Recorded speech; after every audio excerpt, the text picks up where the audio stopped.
Namo tassa bhagavato arahato sama sambuddhassa. Namo tassa bhagavato arahato sama sambuddhassa. Namo tassa bhagavato arahato sama sambuddhassa. So this chapter is the way to a fortunate rebirth.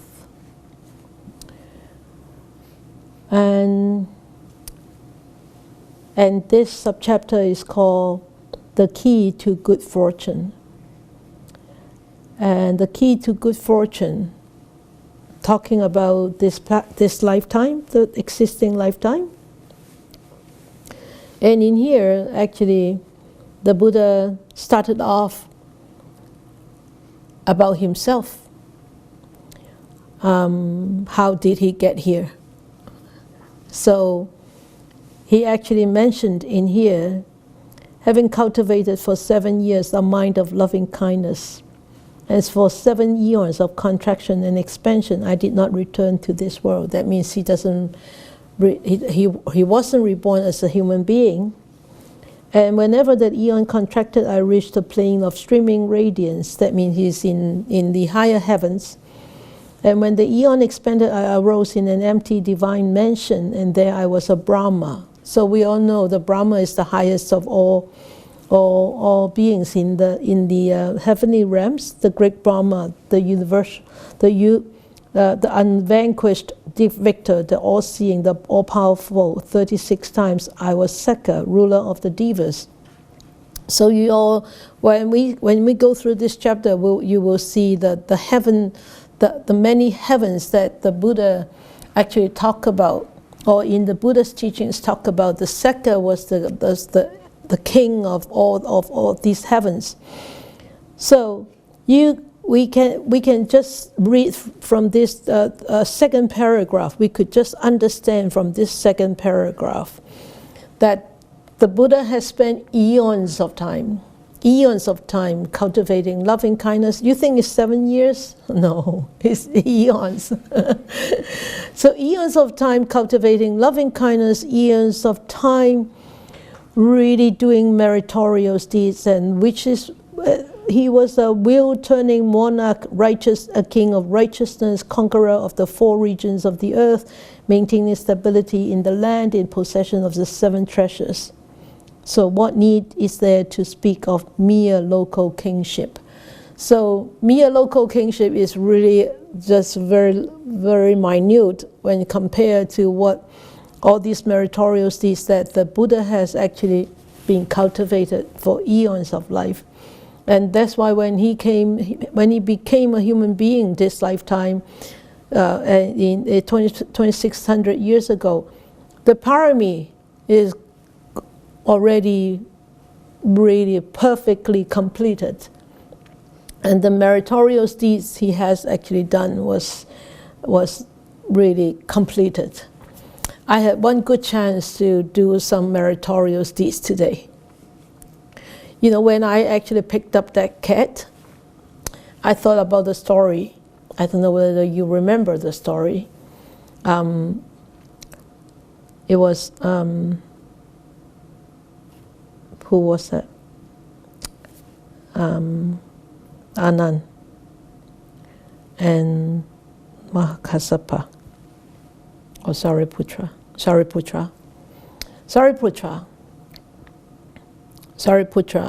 and was it Anand? I think it was Anand. Can't remember the 2 figures, but one of them was Sariputra. One day they went out for alms. One day, in a very hot summer. And so the Buddha was sitting under the shade, and there on the far end there was a girl who was selling watermelons. Of course, not sugar baby. The sugar baby was the watermelon that we grow at Polam. It's called sugar baby. Then anyway, so Ananda was the Buddha said, Ananda, go and get some watermelon, get some offering from the girl. So Ananda went over. And so Ananda asking the girl for some offering of watermelon. And the girl wouldn't give it to him. Did I tell this story in English before? I don't remember. That was in English? Yeah. So, did I? Versha? No. I haven't heard it. Oh, you haven't heard it? Okay. All right then. Then the Anand returned with his head load. Said, "Sorry, teacher, couldn't get an elmo full of watermelons." So the Buddha asked Sariputra to go. So Sariputra went, and before he got to the stall where the girl was, the girl actually brought the watermelon out to offer to Sariputra, and Sariputra came back with the watermelon. So Ananda said, "Why? What happened? What happened?" And the Buddha said, "You know what happened? It's not this lifetime's thing. It's not that girl didn't want to give you the alms. The girl was one dead cat, one lifetime.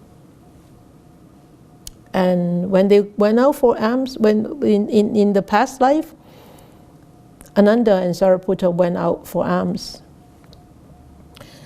or went out as brothers or friends, can't remember. Ananda saw the cat. He just walked by like the guy today. He just walked by. But Sariputra picked up the cat and put it on the side and buried it.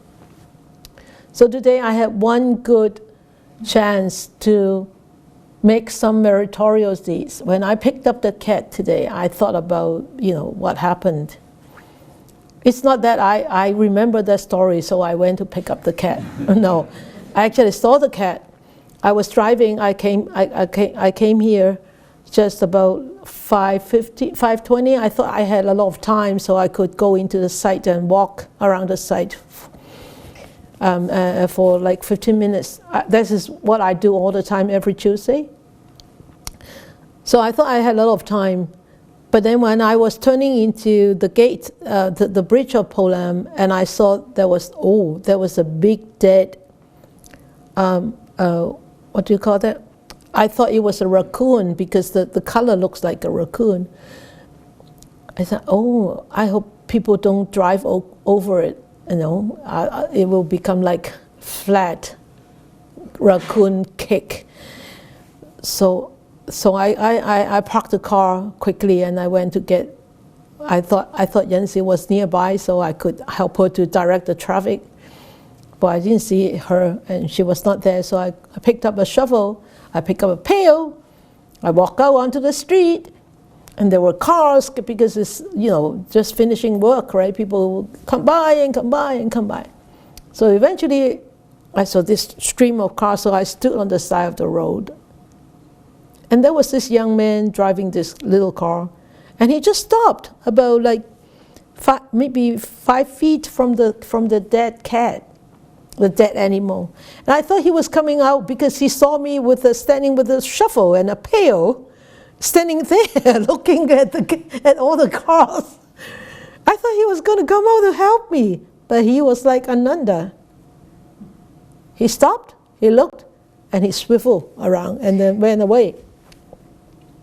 So I waited for a minute, all the cars were gone, and I saw one car coming from very far. I knew I could actually handle it. So I got the cat up. And the cat was still warm and soft. So I put him into the pail and he just cuddled inside the pail. He's now sitting in the pail waiting to be buried after this Dhamma class. So, it's just a cat. Who cares, right? It's dead already. Who cares? This is the thought of a lot of people. Who cares? It's a dead cat. It's a dead rat. Who cares?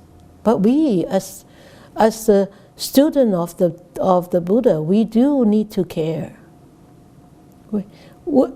when Paul said, I asked Paul to bury it tomorrow, and Paul said, no, I'll bury it after this.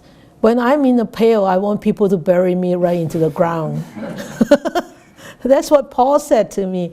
I said, bury it tomorrow. He said, no, if I'm in the pail, I want you to bury me right away. So he's going to bury it right after this Dhamma class. Sadhu, sadhu, sadhu. So that's great. So, you know, opportunities are always there. Always there. When I pick up the cat, when I was walking here, I thought about the watermelon story. And I said, wow, a dead cat could bring such great merits to Sariputra. And I'm not expecting my merits to be huge, but out of a good heart, you know, I just don't want to see a raccoon kick or a cat kick on the road. So next time if you see some dead animal on the road, stop the traffic and pick it up if you can. You know, or if you are so scared, stop a car, ask them to pick it up. So, so meritorious deeds, you always have opportunities to do it. So sorry, I forgot to animate everything. Oh, darn. Anyway, meritorious deeds. The Buddha said, do not fear meritorious deeds. Because why? Because that is an expression. That is the expression denoting happiness. And what is desirable, wishful, clear, and agreeable, that is meritorious deeds. When you have done something, you know, when I pick up the cat, I wasn't thinking that it was a meritorious deed. I was thinking on behalf of the cat. I don't want to be crushed by cars going through my body over and over again. If I was exactly like you, I didn't want to be crushed like that if I was a cat. So I put myself into the cats, and it feels right to do this. And it really brings such peace and ease when one has done it. I felt so fulfilled, and even though I need to use my hand to put the cat into the pail, I wasn't scared. I wasn't like feeling filthy and grotty and everything. No, nothing at all. It's just wanted it to be safe inside the pail. I knew it was dead. So it's really clear and agreeable that, you know, meritorious deed is really clear and agreeable, and definitely it brings kind of ease and peace to one's mind. So he said many hundreds of times, I was a wheel-turning monarch. It's not just this lifetime thing. It's really, I become a nun this lifetime. And I'm sure I have actually planted such seed for a long, long time, many times. And maybe this lifetime, I actually became a nun. No, I think I've been nuns before, but this lifetime is a different kind of, you know, life. And why would I end up in the West? And it's a very strange thing. A Chinese ended up in the West. A Chinese nun ended up in the West. So there must be some past causes to be here. And I could see that it's as a rebirth, this lifetime, a rebirth this lifetime already, you know, a rebirth of when I take up ropes, a rebirth from a late householder to become a monastic, and then as a Chinese to be settled down in here. It's this constant rebirth. So many hundred times I was a wheel-turning monarch. That's the Buddha actually telling us what he has gone through in many of his past lives. Is really keep on cultivating meritorious deeds. So it's really not just this lifetime. We should actually cultivate this. So of what kind of deed of mine is this fruit? Of what deeds ripening am I now of such great accomplishment and power? It is the fruit of 3 kinds of deeds of mind. And these 3 kinds of deeds are giving and moral discipline and development of meditation. So he said these are the 3 bases of merit. And the 3 bases of merit we see by giving, by moral discipline, by development of meditation. So giving. So we all know about dana. We studied about dana before. So anybody could give me how many kinds, at least what the Buddha has taught is big categories of dana. Which 3? Okay, Irene, you want to talk? Okay. Can you unmute her, please? Can hear you. Oh. Okay, there you go. Can you hear me now? Yes. Okay. Material. Okay. And giving of courage. Courage. Dharma giving.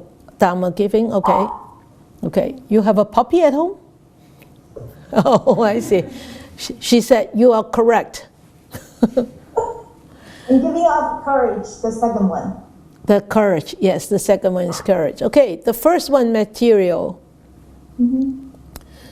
So with material, how many kinds in that category? Do you know? Anybody remember? Any of the, Versha? Okay. Versha?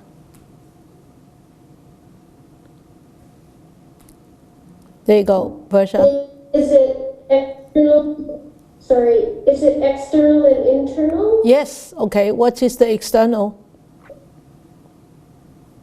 External would be, it could be anything material, it could be wealth, it could be anything from the outside, and internal would be internal organs.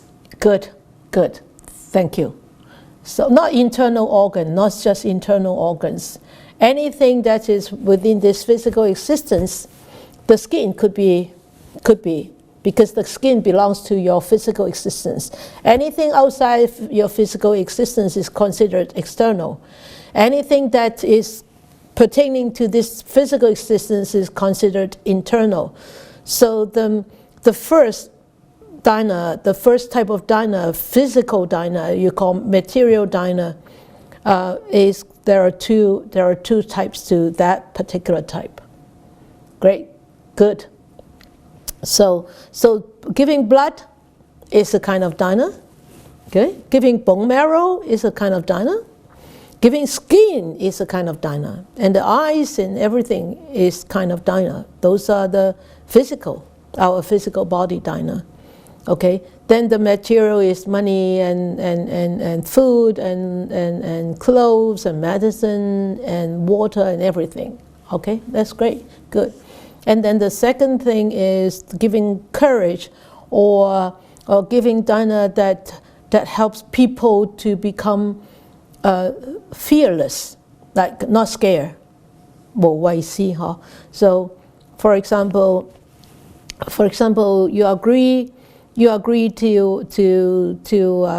help somebody to look after their kid, or and the parents said, well, I don't really know you. Should I let you into my house? Should I let you look after my kids? But because of, even though they don't know you, maybe because of demeanor, or they heard about your reputation, people say that, oh well, they are students of they are students of the Buddha, and they abide by the 5 precepts, and they have a lot of loving kindness, and they meditate, and blah blah blah blah blah blah blah blah. Excuse me. And then the parents said, Oh, nice. Then I don't have to worry about my kids. Or I don't have to worry my dogs, or worrying about my dogs who, something like that. So, or you accompany people to whatever things that they have to do, and because they're so scared, and you try to calm them, you give them courage, you encourage them, you support them so they are not scared, they're not fearful. So that is the second kind of dana.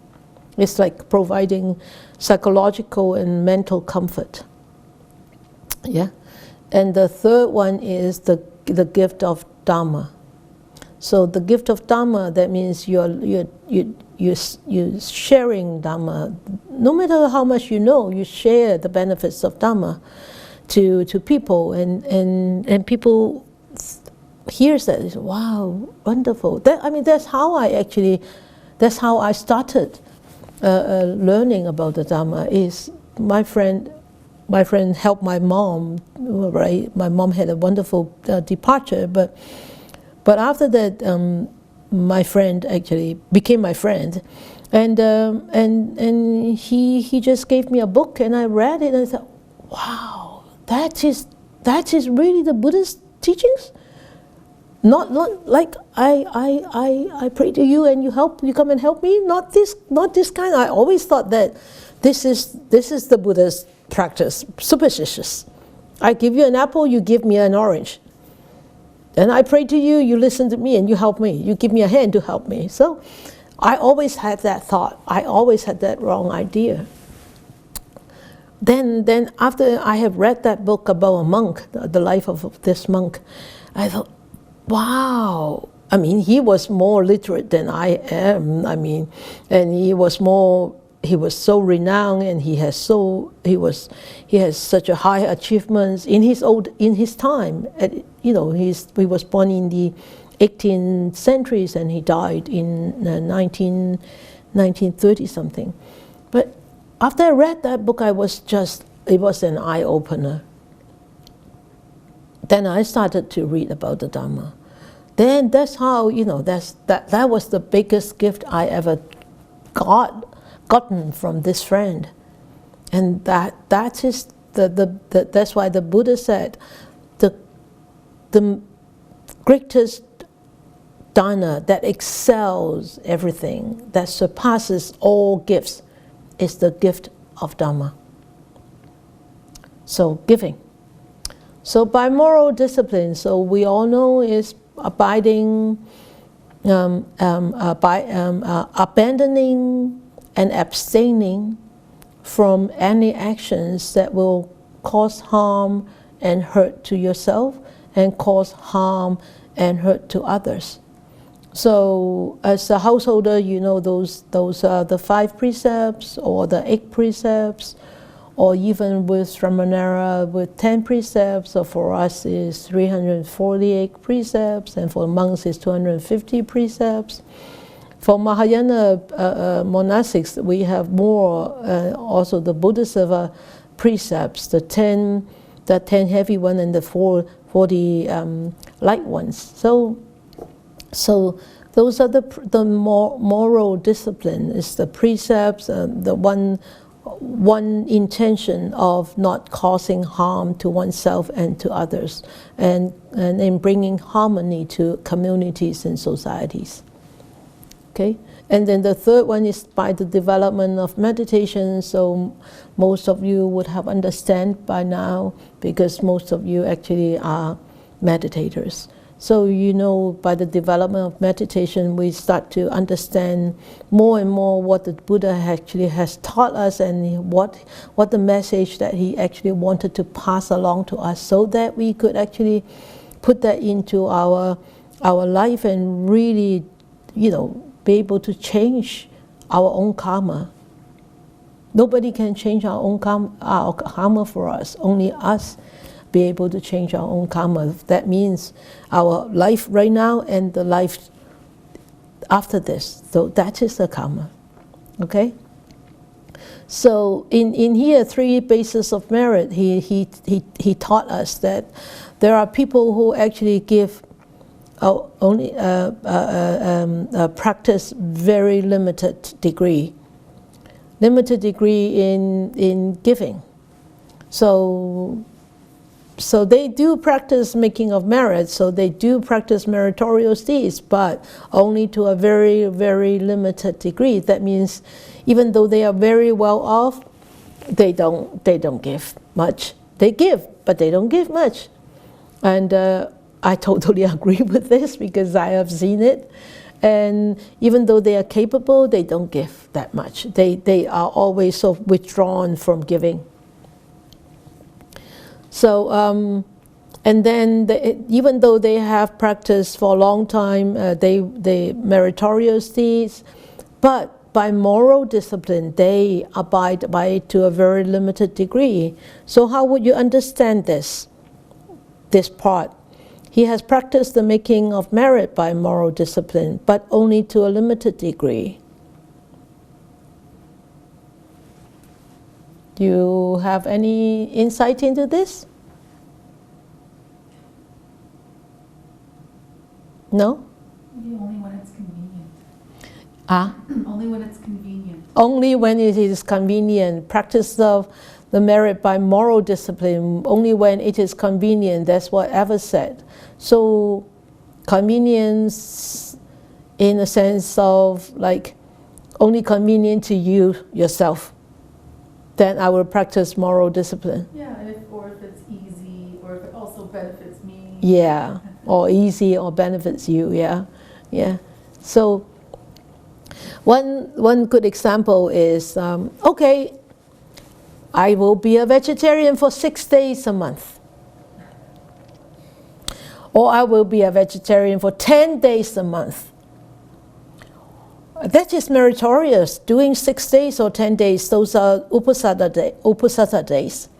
So that is meritorious, but still they are not willing to become a full vegetarian. And sometimes when they go out with friends and people have king crabs, and then or barbecue ribs, and say, oh, just a little bit doesn't kill, right? So yeah, I remember Paul said, I cannot resist those tandoori chicken.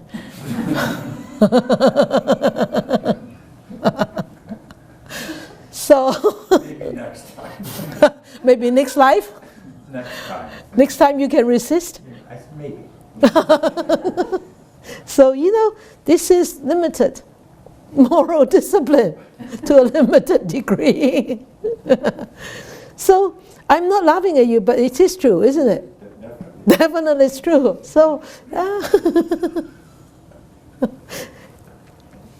and, I have... No Buddhist bacon. So, I really have seen that people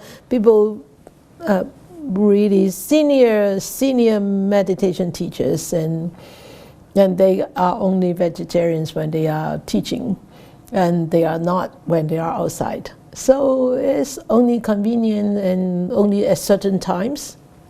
So I doubt about that. And now when I see this, it's really strengthened my faith, my belief that this is limited degree.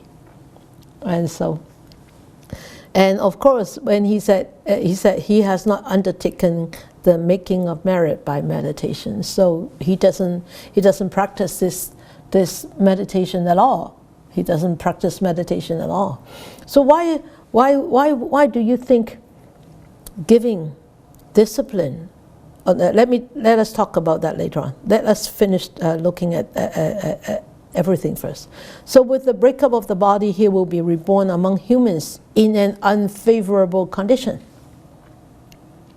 So we studied last week about the wealth, the health, and the complexion, and whether one is influential or not influential, whether one has status or whether one is low-born or high-born. Remember that we talk about whether one is wise or stupid. We talked about that last week. It's all because of karma and its fruits. So the same with this, with meritorious deeds, because meritorious deeds are causes. And meritorious consequences are results of meritorious deeds. So there is a very strong relationship here also, depicting the law of causation. So the next thing is, he said, higher degree. So some people or a person practice making of merits by giving and by moral discipline to a high degree. That means by giving to a high degree doesn't mean that really like millions of dollars. And remember that poor woman with the long hair. You remember that, right? I have told that story, right? Versha? Have I told that story?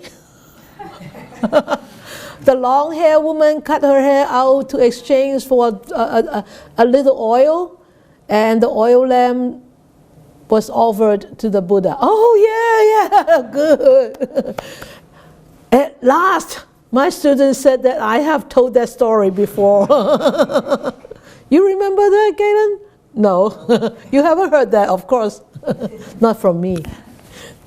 Okay, so that you remember that story, that old lady wanted to buy some oil, but she only has a couple of rupees. And the vendors, the owner of the oil shop said, no, go away. I don't have oil for you, just for a couple of rupees. He went away, she went away once, she went away twice, then the third time she came back. The owner said that, why did you come back? I said to you, I have no oil for you, just for a couple of rupees. It's not worth anything, a couple of rupees. And she said, do you have a pair of scissors? And he said, yeah, I have a pair of scissors. What do you want a pair of scissors for? I thought you want oil. And she said, no, can I borrow your scissors? And you know, in Indian tradition, women's hair has to be kept long. They cannot cut it short. Versha.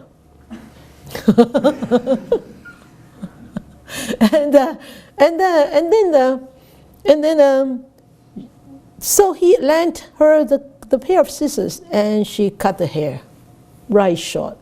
And she handed the hair to the owner and said, can I exchange for some oil? And the owner of the oil shop couldn't resist, because he saw her sacrificing her own status, because hair is status, is a sign of status in the old Indian tradition. So he gave her some oil, and she went into the venue where there are many oil lamps were already lit up, and she lit up one oil lamp to offer to the Buddha, because Buddha was teaching. And throughout the night, all these oil lamps went out, and next morning the bhikkhus came into the venue and saw there was one oil lamp still burning. It was that woman's oil lamp. Why? Because she has given something that was precious to her. The most precious thing that she owned at that time, besides her body. She didn't have anything. She was a pauper. She didn't have anything. She only had 2 rupees and her hair. And she has given something that was so precious to her, just because she wanted to offer. So that was big, compared to people who have billion of dollars. If they only give 1 million, it's nothing. So giving to high degree is not really that the amount, is how precious that is. And of course, the mind, the intention of giving. Okay, so and also moral discipline. All right, so keeping moral discipline to a very high degree, very, abandon and abstain to a very high degree. And then, but has not taken making a merit by meditation. So this person has high degree of giving, high degree of moral discipline, but doesn't practice meditation. What happens? Breakup of the body. He will be reborn among humans in a very favorable condition. Maybe born into a good family, very good health, and rich, famous, high status, but no meditation. Okay? Or he will be reborn in heavens, in the company of divas, of the four great kings. So the four great kings, who are they? They practice very high degree of making merit by giving and moral discipline.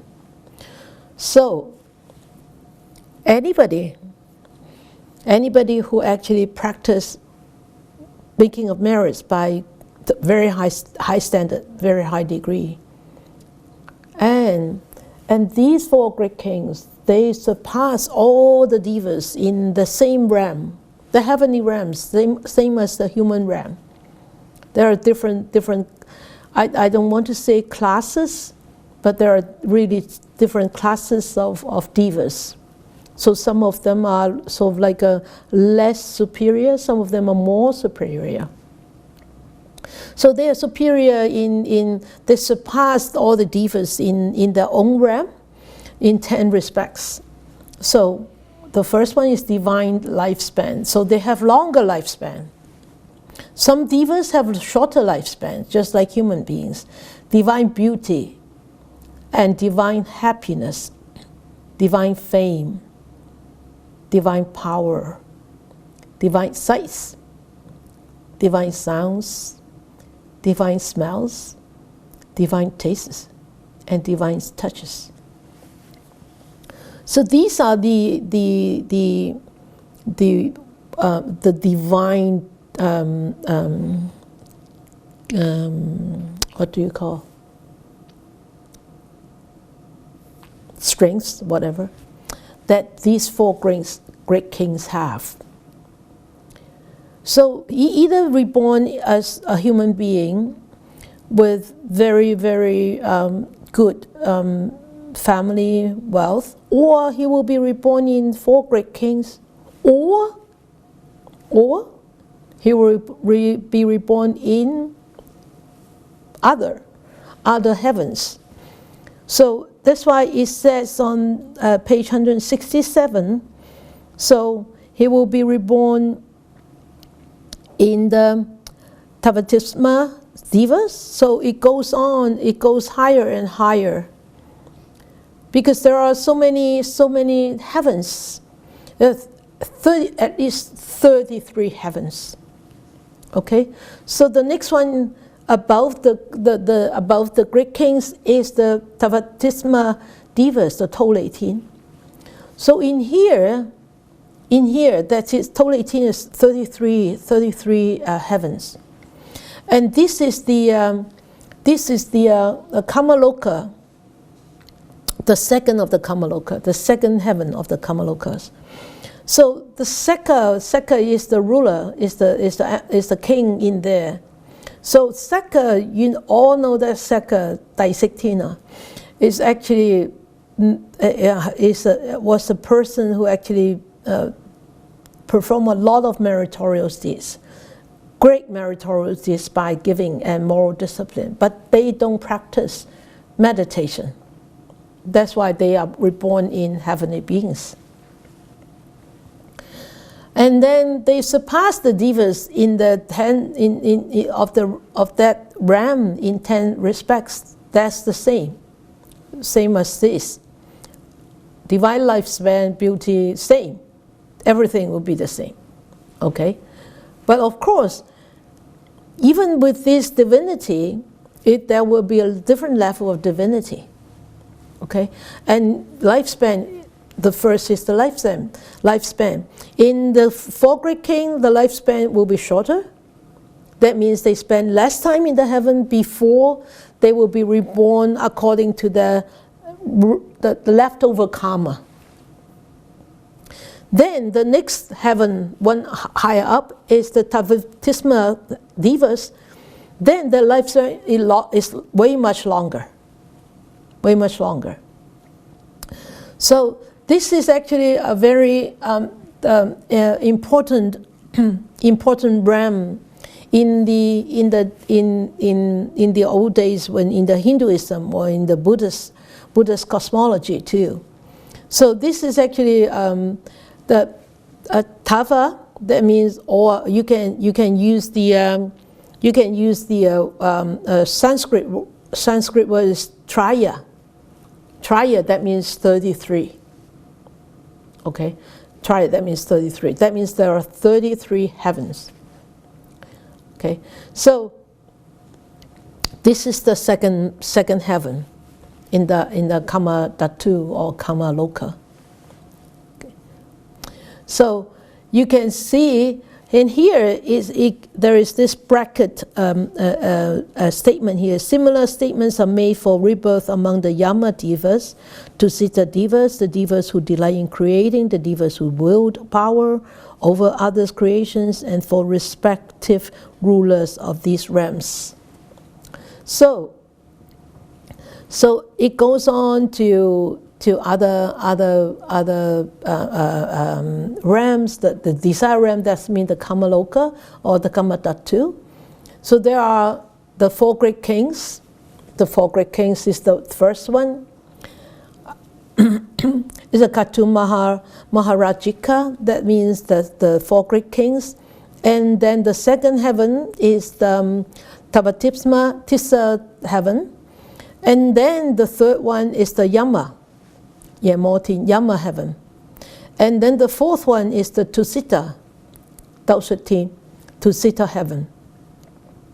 And then the fifth one is the Nimanarati heaven. So, and then there are more. Paranimitta Vasavati heaven. So these are the six heavens, six tiers of heavens, higher and higher, higher and higher. So if a person practices meritorious deeds by giving and by moral discipline to different degree. The higher he or she will be reborn in heaven, in heavenly beings, one heaven above the other. So it's actually sort of like not a transiting, it's sort of like a rebirth, being reborn into another higher heaven, depending on the degree of giving, depending on the degree of moral discipline that one actually abide by. Okay, so these are actually the heavenly beings. So I don't know whether you really want to become a heavenly being. I don't, because unless we, hopefully with the meditation that we have developed this lifetime, I really doubt that we can be actually be reborn in the pure abodes in the Tusita garden, in the Tusita heaven. In the Tusita heaven, there are pure abodes that you continue to practice. But I don't know whether one's actually when one arrives to the heaven, one still remember to meditate.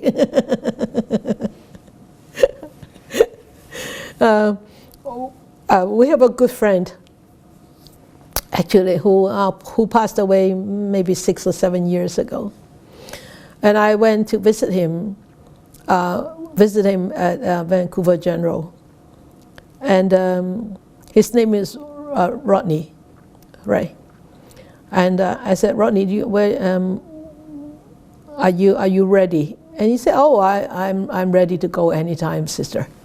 I said, so do you know where you're going? He said, oh, I have had such a tough life this lifetime. I just want to go up there and rest for a little while. Wanted to take a lifetime off. Yeah, that's what he said. I just wanted to take a lifetime off. I just want to go up there and rest a little. I said, oh, really? You really wanted that? He said, yeah. I said, okay.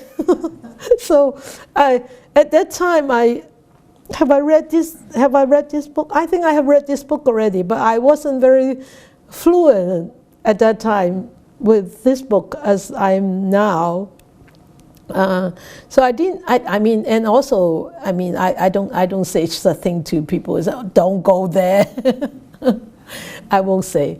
But then we diverted our conversation. He said, sister, you know what? I wanted to go for a walk. I said, sure. So at that time there was another friend there who was a man friend. So 3 of us went down from Vancouver General with all his tubes and everything.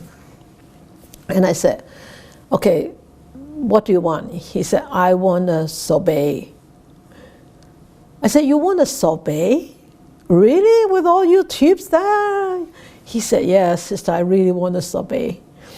So we, Vancouver General, right? We wheel him down on Broadway, and there were like little cafes. We went in there. I went in there. You have sorbet? He said, no. Ice cream we have.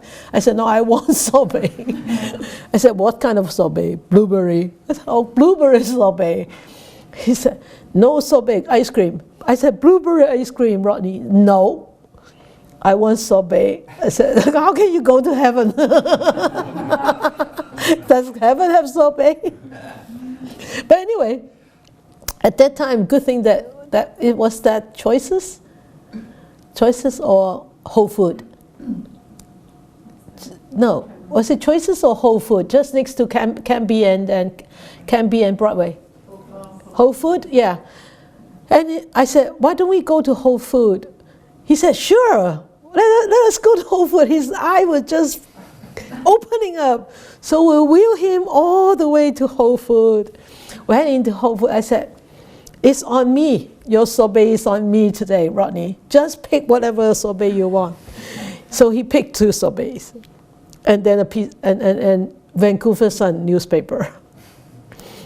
And then we went back to the hospital. We had sorbet, 2 types of sorbet, blueberry and mango, I think. It was so funny. It was Rodney, our meditator friends. I just wanted to take a break from this life. He said, this life has been too tough. I just wanted to rest up there. I said, I hope you can get there. The one other good story of Rodney is when the doctor was telling him he had cancer, terminal cancers, yeah. Rodney ended up comforting the doctor. Oh, yeah. Did you hear that? Did you hear what Paul said? Well, yeah, the doctor was telling Rodney that he had terminal cancer. And it ended up that Rodney was comforting the doctor. And I remember Rodney was very, very strong meditator. He was sitting my course one day. He had this severe pain. And so we sent him off to Merritt. And he had kidney stones. And the doctor said, you had kidney stones and you can still smile? He said, so what? Kidney stones, only kidney stones. So that was our meditator friend. So, of course, he has passed. So Rodney, come and say hello to us if you are in the heaven. So the best kinds of, this is actually, one, of course, the 4 Greek kings and Tavatisma Tipsa heaven are the closest to human beings. And then the Yama and the Tusita are a little bit further away. Okay, let us finish this then. So the best kinds of confidence. So the Buddha said there are best kinds of confidence. Confidence in what? 4 best kinds of confidence. The confidence in the Buddha, he said. Confidence in the Buddha. Where is it? And then the confidence in the Dhamma, the noble eightfold path. And then the confidence in the Dhamma. And the confidence in the Sangha. So you all know the 4 pairs and the 8 types of individuals after we have actually studied the Ratana Sutta, right? So you should all know this by heart. So which are the 4 types? The 4 pairs and the 8 types of individuals. Which 4? Oh wow, Catherine. That's great, Catherine from San Francisco. Just a minute. There you go. Can hear.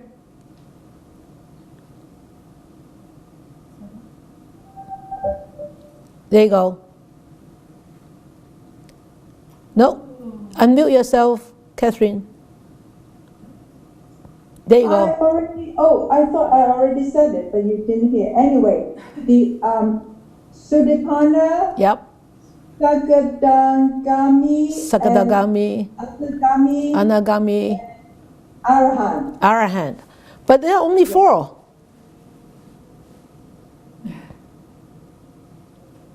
But these are only 4. Why is this 4 pairs and 8 types?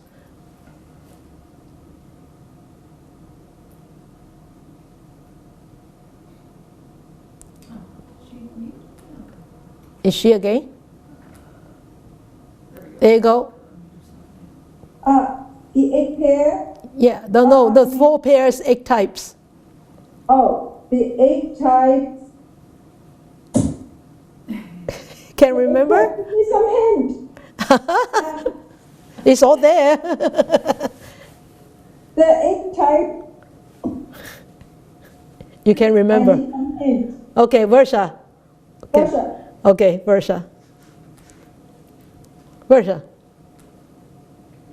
There you go, Versha. Okay, so there's for each of them there's a Sotapanna Pali and Sotapanna Magga. So one who's just entered and one who's completed. Good.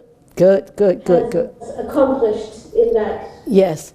So for these 4 pairs, the first is somebody just enter the path. So the people are walking on the path. So there are 4. And then there are 4 fruitions, right? Fruitions. So that means somebody who has walked on the path and somebody who has attained that fruition. So somebody who has entered the path of Sotapanna and somebody who has actually attained the Sotapanna fruition. So the person who is walking on the path, is not the same person. Is not the same person as the one who has attained Sotapanna. It's different, right? So that's why there are 4. Okay, so 4 paths with 4 fruitions. So remember, this is easier to remember. 4 paths with 4 types of people practicing, and 4 types of people have reached that goal, that achievement. So 4 paths and 4 fruition. That's easy to remember. Remember, you don't have to memorize at all. Okay? So there are graduates, there are people studying at university, and there are people who graduated, who get the BSc, who get the PhD, who get the master. That's fruition. You see? So it's easy to remember. You don't have to really memorize. So that's the hint. 2 phases, path and its fruits. Right? Okay? So the Buddha said, whatever extent there are beings, whether footless or 2 feet or 4 feet or many feet, form or formless, percipient or non-percipient, neither percipient or non-percipient. The Tathagata is the one that I declare to be the best.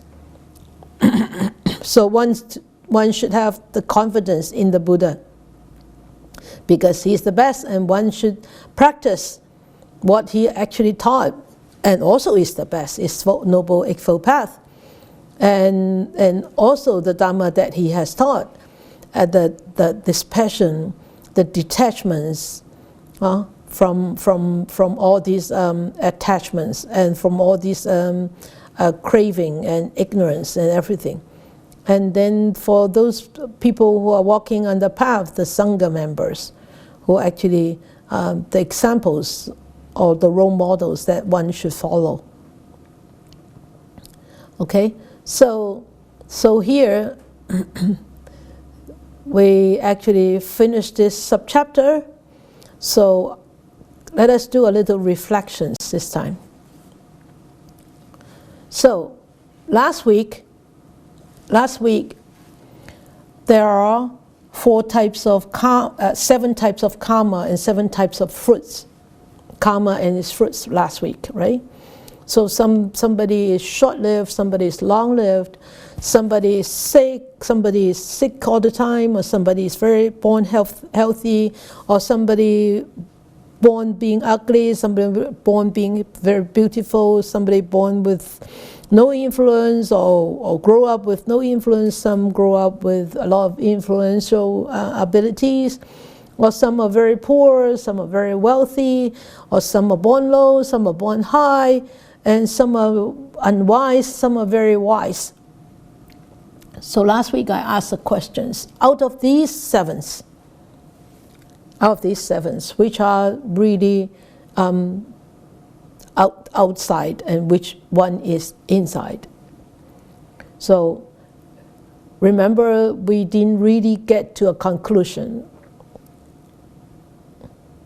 Have you thought about that? Did you agree with what I said at the end of the session? Is there is really only one that is inside, and everything is outside, external. Right? Agree? Which one is the inside thing? Out of the 7. Short-lived, long-lived, sick, healthy, ugly, beautiful, influential, non-influential, poor and wealthy, low-born, high-born, stupid and wise. Nora? Influential. Influential? Yeah. No. That's what I wrote down. Basha?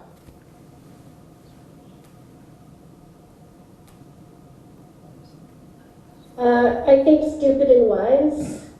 Yes, stupid and wise is the only that is inside. Everything is really directed towards outside. Okay, so coming to this week is, so which is the development in relationship to the outside, and which one is related to the inside? So these three meritorious deeds, by giving, by moral discipline, and by meditation. So which is directed, which is related related to the outside, and which is related to the inside? Or which are related to the inside, which are related to the outside?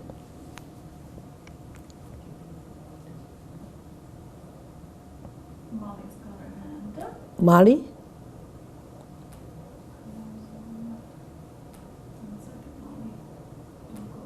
Don't go yet, Molly. Why don't you try, 60? No, try unmuting Molly. Okay. I did. Yeah, okay. Okay. Molly, there you go. Moral discipline and development of meditation would be inside, Okay. and giving would be outside. Okay, all right. Anybody else?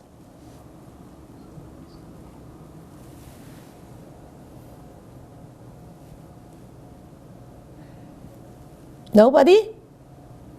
Oh, Irene. Irene? Okay, there you go. Giving is outside, meditation inside, moral discipline could be outside, inside. Okay, moral discipline could be outside and inside. Okay.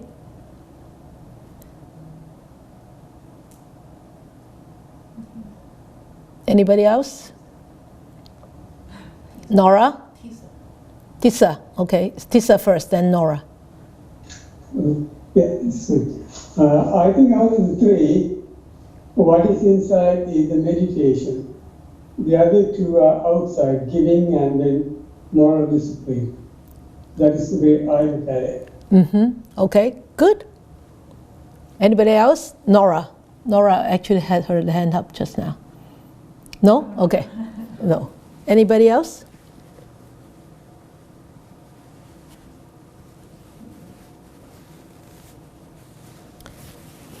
Paul? Moral discipline and meditation are inside. Inside. Okay. You can be totally alone and without moral discipline. What are you? Okay, you'll be totally alone but without moral discipline.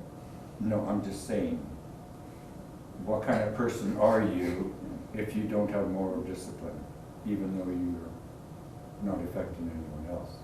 Even though you're not affecting anyone else. It could be. But I see that moral discipline is actually really a lot of outside.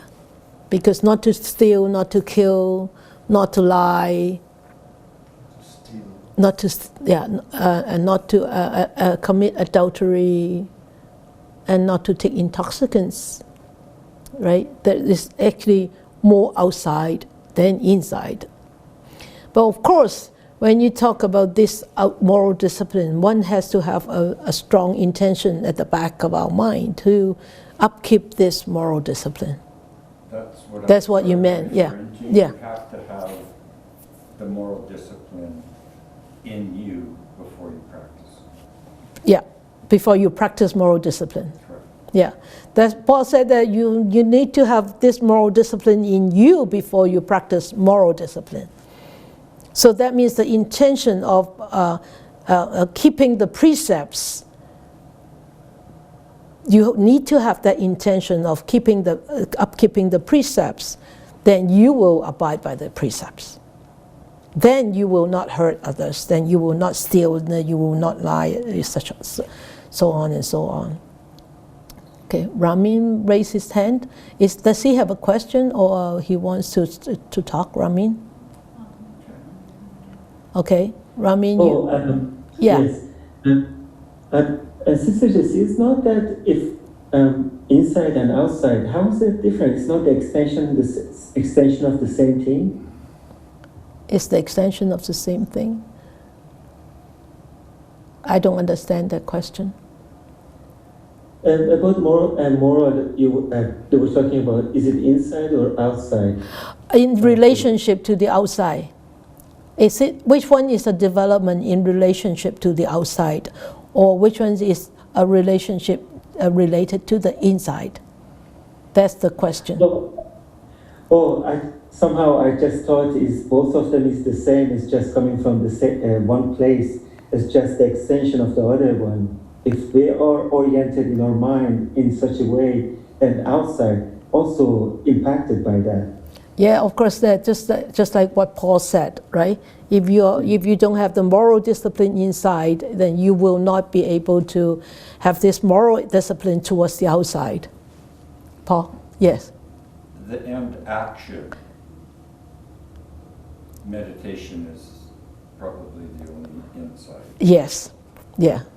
Yes, meditation is probably the only insight. Yes, yeah, I agree. That's my view. That's my view. The other end up as an outside action. Yeah, yeah. Thank you. Oh, thank you, Ramin. Tisa has something to say.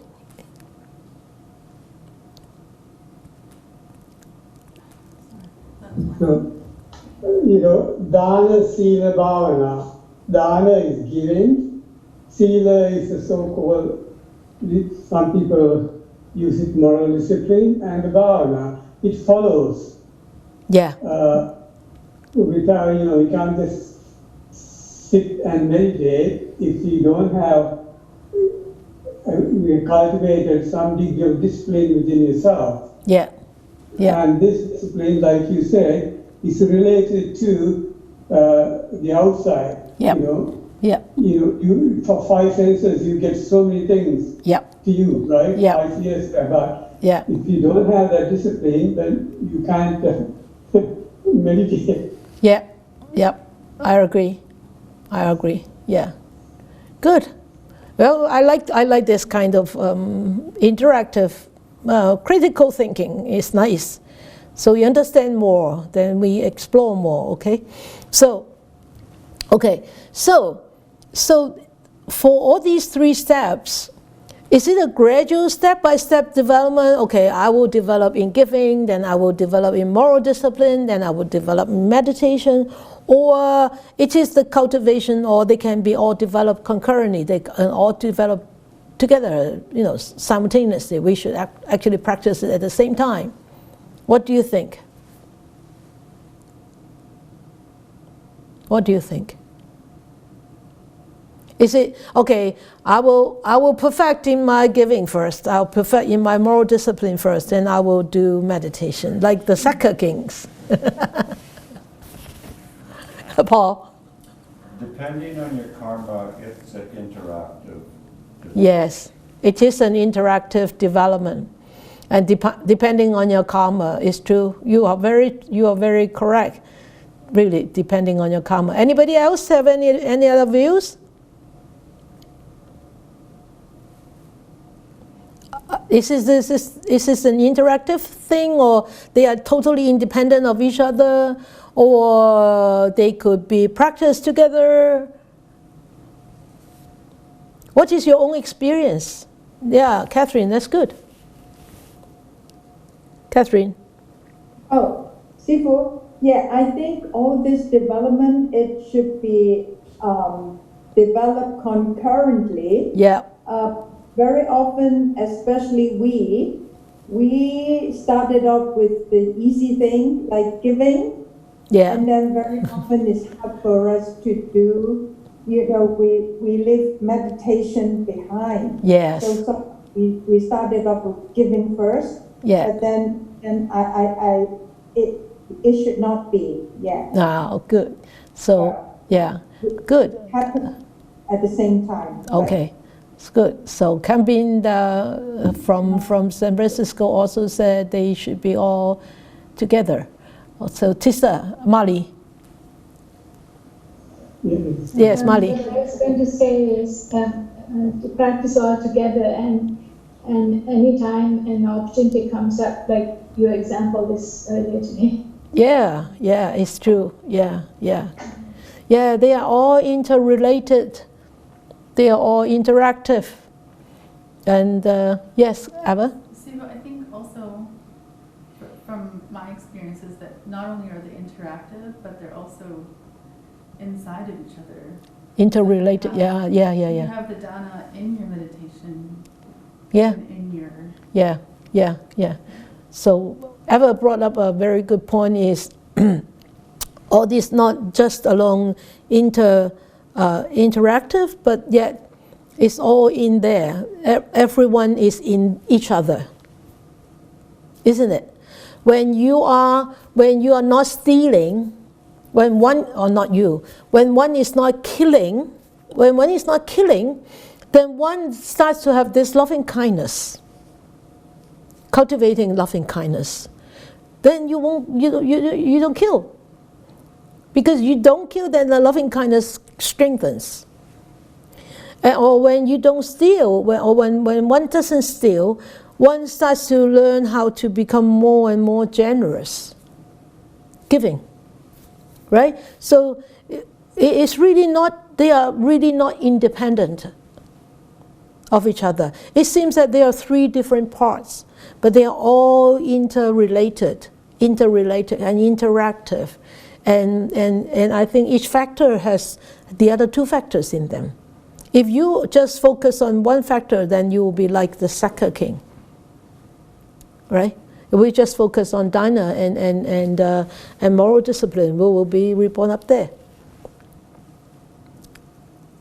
Okay, so I think we need to actually develop these three at the same time. So don't miss out your meditation twice a day. Otherwise, skip your meal. Okay. All right. Okay, that's it for tonight. Great. And okay, let us dedicate our merits.